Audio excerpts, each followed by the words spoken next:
देखिए, हमारे prime minister साहब ने बड़ी एक बैलेंस रूप में कहा है कि क्वाड जो है वो एक डेमोक्रेटिक इंक्लूसिव संस्था है या जो समूह है जिसमें कि अपने देश की संप्रभुता के लिए है। और उसमें उन्होंने कहा है कि इंक्लूसिव है, हेल्थ है, सिक्योरिटी है, क्लाइमेट चेंज है, कैपेसिटी बिल्डिंग है, इनके ऊपर में काम किया जा रहा है और किसी के अगेंस्ट में नहीं है। और वन हेल्थ वन अर्थ के सिद्धांत पर काम है, जिसमें इंडिया ने भी प्रपोज किया है कि मून शॉट में जो कैंसर के लिए होता है वो करना बहुत ज़रूरी है। और प्राइम मिनिस्टर ने ऑफ़र किया है कि हम $7.5 मिलियन तक की जो डोज हैं वो देने को तैयार हैं। आर्टिफिशियल इंटेलिजेंस और जो हमारे पास में एक्सपर्टीज़ है और जो एक्सपीरियंस है उसको भी हम शेयर करने के लिए तैयार हैं। ये हमारे प्राइम मिनिस्टर साहब ने कहा। उन्होंने एक बहुत बड़ा मुद्दा ये भी कहा है कि जो ये बैठक हो रही है बड़े तनावपूर्ण माहौल है इस समय संसार के अंदर में, तो उन्होंने उसमें ये कहने की कोशिश की है कि एक शांति होनी चाहिए। जैसे कि अभी युद्ध चल रहा है यूक्रेन और रशिया के बीच में, गाजा में चल रहा है हिजबुल्लाह, हमास और इजराइल के बीच में, तो उन्होंने एक शांति की भी बात की है जिसको वो बार बार कहते रहते हैं कि ये युद्ध का समय नहीं है, डेवलपमेंट का समय है।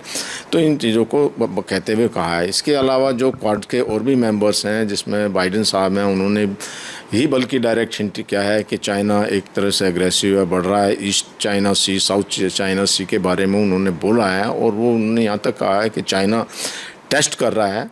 और इसके अलावा और बहुत सारी बातों के बारे में बाइडेन साहब ने कहा है कि coastal guard to coastal guard एक आपस में जो है एक कोऑपरेशन होगा और जो ऐसे हम इक्विपमेंट देंगे या क्वाड्स को जिससे कि ड्रोन के इसके ज़रिए जो वाटर में क्या हो रहा है इसका पता चल जाए। एक जो है साउथ ईस्ट एशिया की एक क्वाड की फेलोशिप के लिए भी उन्होंने बोला है। इस तरह की बातें उसमें हुई हैं कई बार, कई चीज़ों के बारे में। और तो और जो इस मीटिंग के दौरान में